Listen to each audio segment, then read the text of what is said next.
சிறு பொண்ணும் இல்லையே பணம் காசிலே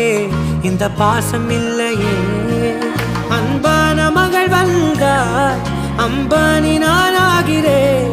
இந்த இன்ப மகாராஜ பெற்ற புது ரோஜ எலிசபெத் ராணியின் பேத்தியே தாயே தாயே மகளன வந்தாய் தந்தை சிந்தை நலமுற வந்தாய்